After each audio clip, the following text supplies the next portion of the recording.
queria fazer uma build explicando as peças, não é? Como já não faço há algum tempo. E estava a pensar no ponto de partida. O 12700, que é um processador top, tendo um preço abaixo do top, não é? Preço, desempenho. As peças mais baratas nunca valem a pena, porque tu tens, por exemplo, um preço baixo, mas o desempenho é muito baixo. E existe sempre, quando tu estás nas peças mais baratas, existe sempre aquela situação onde tu aumentas um bocadinho o preço, mas o desempenho aumentou bué. O desempenho passou para aqui, mas o preço só subiu um bocadinho. E depois daqui para cima, até certo ponto, é mais ou menos linear. Tu tens aqui outra cena já mais cara, proporcionalmente mais desempenho, não é? E depois de um certo ponto para cima é quando o preço começa a disparar para aumentar só um bocadinho o desempenho. E depois já tens um preço muito mais alto, mas só aumentou um bocadinho o desempenho. Nas cenas mais baratas é a mesma coisa. E nesta área, eu sei que o gráfico está todo estúpido, mas esta área costuma ser o que vale a pena. Depois vês de acordo com a tua carteira, não é? Por exemplo, um Celeron não vale a pena. 60 euros não vale a pena. Porquê? Porque o 10 e 100 é muito superior e só passas de 60 para 77,90. O ganho de desempenho é maior que a diferença de preço. Da mesma forma que o 12700 é um processador top já. Em todas as situações vai ser um processador muito bom, que não é o K obrigatoriamente, não é? Eu considero considero muito este. Já é top também o não K, sem ter o preço do 12900K. Do i7 para o i9 é esta situação daqui para a frente. O que tu pagas a mais em preço não é proporcional ao que tu tens a mais em desempenho, ainda que ele seja efetivamente melhor.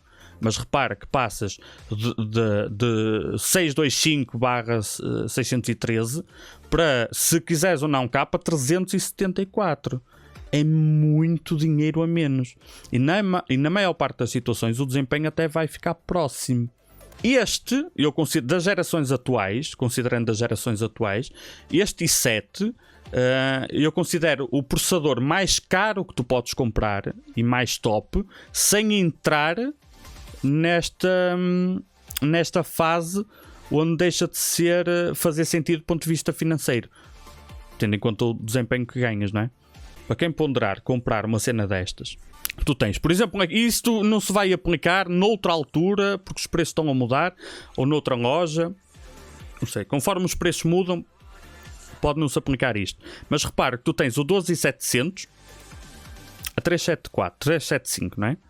E depois tens o K e o KF 420, 413. Por exemplo, entre o K e o KF, com esta diferença de preço, eu compraria o K para ficar com a gráfica on board. A diferença de preço é muito pequena. À data de hoje, eu aqui compraria o K.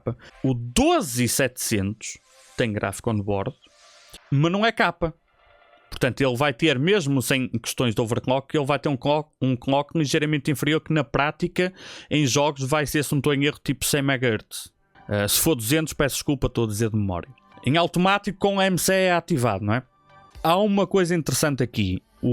A gráfica on board deste processador, desta geração, eu recomendo vivamente a qualquer pessoa que trabalhe com multimédia. Até eu que faço cenas simples, estou abismado com o desempenho que ganhei utilizando a gráfica integrada da Intel. Se quiserem ver desempenho em multimédia, eu só recomendo um canal, TechNotice. Ele dedica-se exclusivamente ao hardware do ponto de vista de multimédia e criação de conteúdo. Faz testes mais que ninguém faz, pelo menos do que eu conheço. Pelo menos quando eu preciso de uma informação específica nesse campo, é lá que eu vou buscar. Ainda que neste caso eu descobri, tipo, usando, esta merda levanta o voo. E ele encontrou uma situação tão bizarra que eu não descobriria por mim, porque eu não uso Photoshop, que foi no Photoshop. No Photoshop, ele conseguiu ter mais desempenho com o 12400. Não se vai aplicar noutras situações, mas é só um exemplo, como isso é importante, que o 5950X. No Photoshop, o 12400 teve mais desempenho que o 5950X. Óbvio que vai haver uma lista gigante de situações onde 5950X esmaga o 12400 sem pestanejar. E é suposto, e é isso que acontece. É só um exemplo para mostrar o quão importante pode ser a gráfica on-board para uma pessoa que vá fazer qualquer tipo de conteúdo que às vezes não pensa nisso.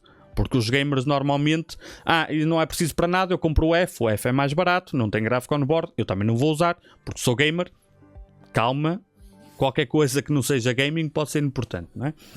E desse ponto de vista, e ainda por cima sendo mais barato, 12.700 pode ser aqui uma arma mortífera, porque custa apenas 375, mas é um processador que tem os mesmos 8 P-Core do i9, tem 4 i-Core em vez de 8, mas são 4 i-Cores fortes, são o equivalente, e aí a Intel não mentiu, eles são realmente mais ou menos o equivalente aos núcleos do Skylake, ou seja, tu tens 8/16 núcleos muito fortes e tens como extra um i5 de 6ª geração para umas tarefas adicionais do background. É ótimo. Custa substancialmente menos e tens a gráfica on-board poderosíssima. Desse ponto de vista, o processador em si é barato por 375. Portanto, as tuas opções aqui, sem ser o mais básico, já sendo bom com margem e com um bom conjunto de features, provavelmente andará algures entre estas ASUS e a Mortar da MSI ou a Tomahawk da MSI. Entre uma Z, se te interessar, mais básica, tirando chipset, ou uma B que já tenha, por exemplo, um Wi-Fi, tenha uma placa de som melhor e não sei o quê, depois são critérios que tu escolhes. Ambas dão para utilizar memória mais rápida, portanto não é para aí, nós vamos colocar uma memória mais rápida. Portanto, a motherboard aqui vai depender muito da necessidade específica de cada um, mas como exemplo eu vou colocar esta porque a Mortar é micro ATX, é ótima, mas é micro ATX, depois há o trigger psicológico de ser uma caixa ATX com uma board micro ATX. E vamos colocar especificamente 3600. Dois motivos. Motivo número 1, aquele gráfico deixa de compensar, começa a deixar de compensar de 3600 para 4000. O que tu pagas a mais é muito e o que tu ganhas não é proporcional ao que tu pagas a mais. Outro motivo é que nós testamos aqui e o i5 não aguentava, ponto, a unidade que nós testamos não aguentava 4000. A única forma de aguentar 4000 é passar o controlador de memória para 50% e perdes desempenho na prática. Ele não aguentou. O i7 está ali entre o i9 e o i5.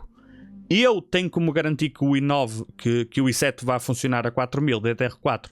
Não tenho. E o pior é que se tu, como eu mostrei a fazer, se tu simplesmente puseres a 4000 e fizeres F10 na BIOS e arrancar, ele arranca. Só que ele não te avisou e passou o controlador de memória para 50% da velocidade. Ou seja, ela funciona que em alguns casos é pior, porque a pessoa nem sabe que perdeu desempenho, vê lá 4000, está contente. Pelo seguro e pelo preço, eu aqui sugiro 3600. E 3600, existe aqui uma área um bocadinho cinzenta. 3600 L18 por 140, o 3600 L16 por 170 é uma área cinzenta. Meio que pouca diferença vai fazer, ao mesmo tempo que pouco mais vai custar. A potência de fonte andará, recomendação minha, já contar com uma margem de segurança grande e tendo em conta que é uma fonte de qualidade, 750 ou 850. Que óbvio que ele não vai consumir isto, mas uma boa fonte dessa potência, estás à vontade para o PC atual e se quiseres brincar com overclock um bocadinho ou pôr depois algo que ainda consuma mais que o que tu tens, também não é por aí. Portanto, se calhar esta RM750X seria tipo básico, o ponto de partida, digo eu. Ou uma coisinha de 850, tipo esta da Fantex, também é muito bom. Isto é um modelo da Seasonic. Ao comprar o water cooler, qualquer dissipador, eu coloquei este aqui. É compatível sim com os novos Intel. Muito importante é vocês confirmarem se o que estão a comprar já tem incluído, ok?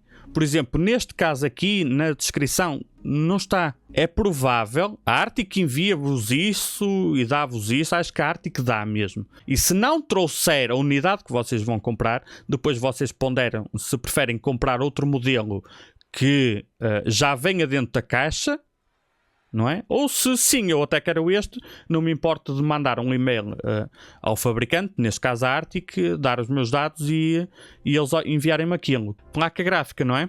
Seguindo aquela lógica do gráfico, de eu quero pagar mais para ter mais desempenho, mas quando o desempenho começa a aumentar pouco e o preço a aumentar muito, atualmente, que daqui por uma semana ou 15 dias vai ser diferente, provavelmente, será a 3070 Ti. Isto tudo eu acho que já está, não é? Já temos o PC completo, 2.500 euros. O computador não é o melhor em nada e é top e poderosíssimo em tudo. É um canivete suíço.